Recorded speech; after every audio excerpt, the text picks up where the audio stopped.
Hey everybody, greetings from the dank basement. This is Squinty, back at you, trying to finish the flood.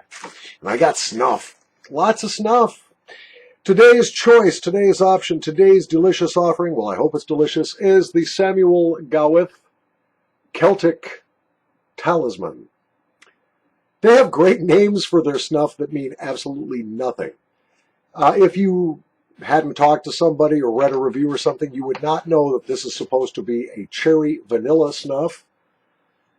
But Celtic Talisman is a cool name anyway, even if it doesn't say what's in the tin.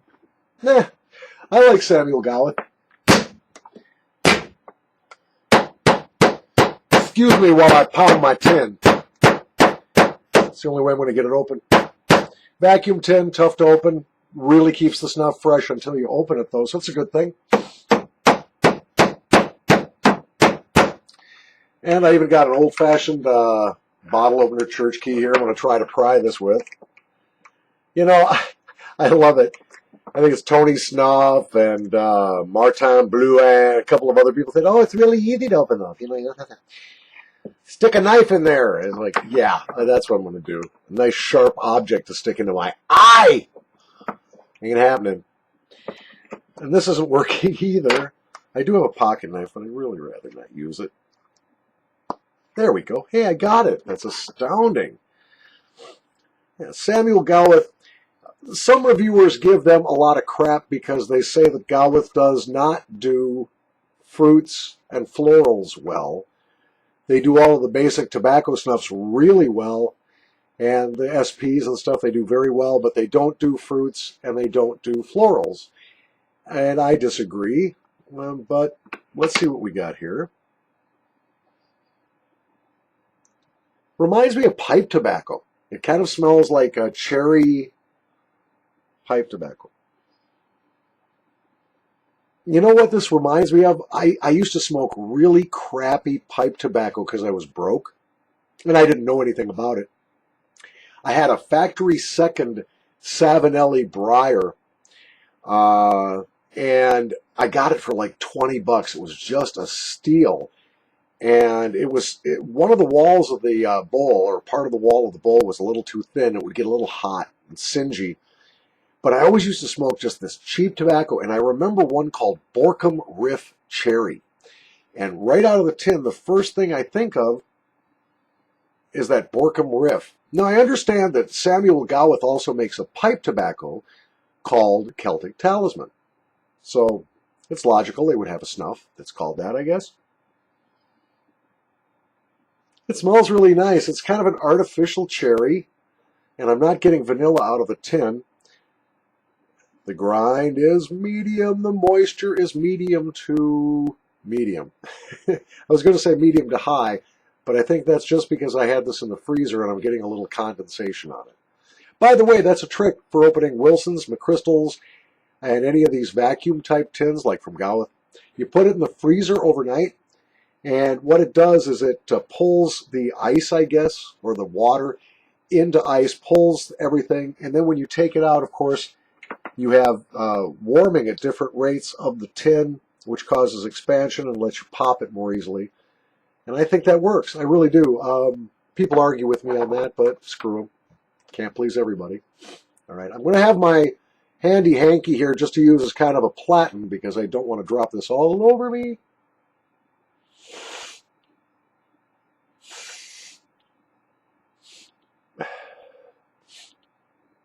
Okay.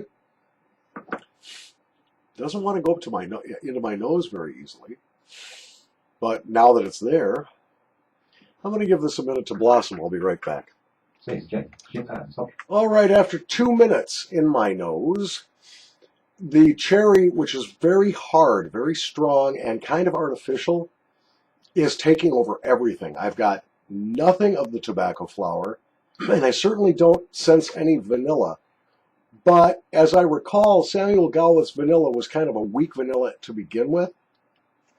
I'll be right back. Alrighty. After about 5 minutes, that hard artificial cherry has backed off quite a lot.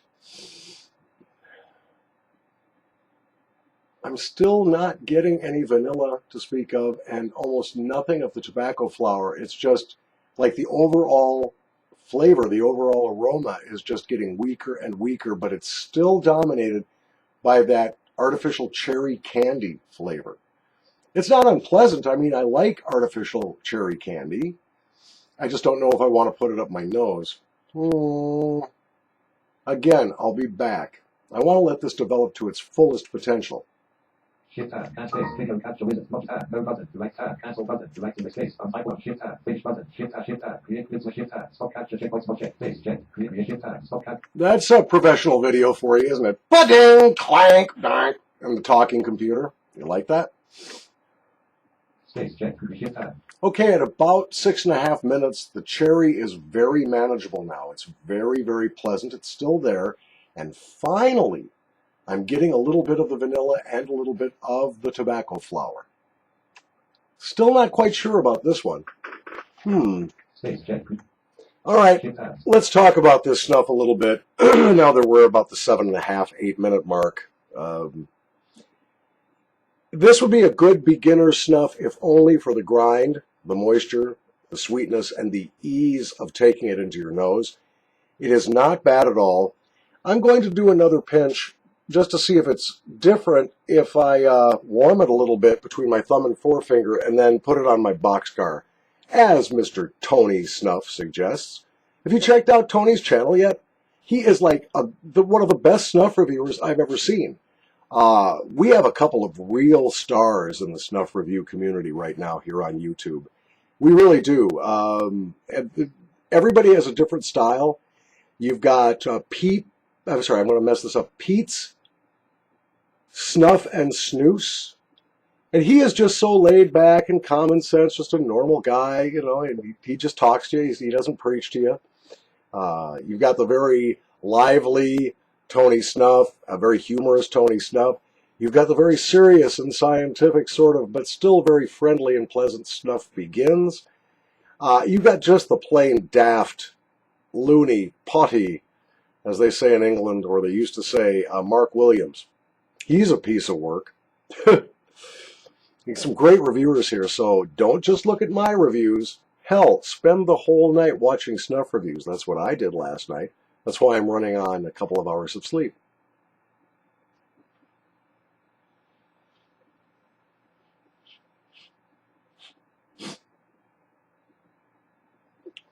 I forgot to mention this does have a little burn to it. No, the overwhelming scent of this is cherry. The vanilla mingles with the cherry in such a way that it makes it seem a little less artificial than just the straight Gowith cherry. The sensation at the back of the nasal cavity and the drain is almost identical to the Gowith cherry and the Gowith plum. I think in a blind taste test, if all you could scent was the back of the nasal cavity and the drain, the drip, back drip, you might be able to mistake one for the other. Up front in the nose, it's an artificial cherry candy. Not as artificial nor as strong as the Gowith cherry because of the vanilla, I suspect. I'm getting nothing of the tobacco flower, which is a little disappointing because Gowith uses very good tobacco.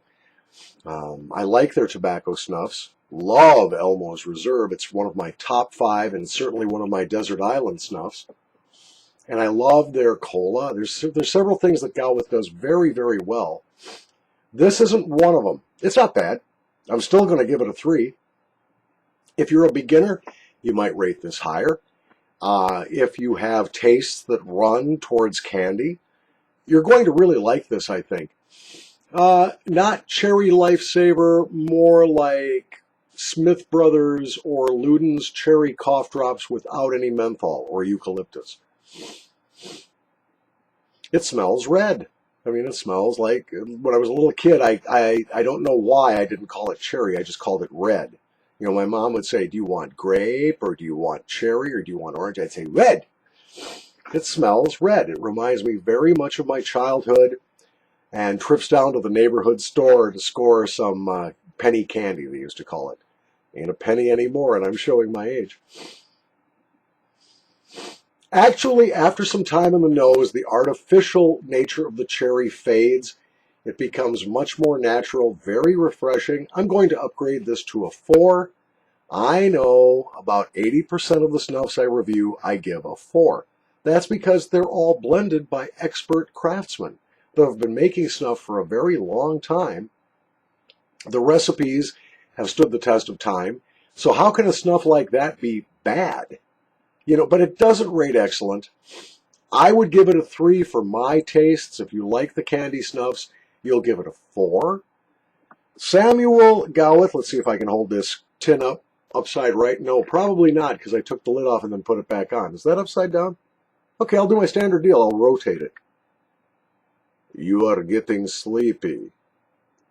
You want to watch more Uncle Squinty snuff reviews. You want to buy lots and lots of snuff so you can develop snuff psychosis like he did. Surrender to the snuff psychosis. You are getting sleepy. Natasha, we must kill moose and squirrel. All right. Yeah, I'm giving this a 4 at best. My taste is the 3. Samuel Gowith, Celtic Talisman, a cherry vanilla snuff. From the Dank Basement, this is Paul, Uncle Squinty. Thanks again.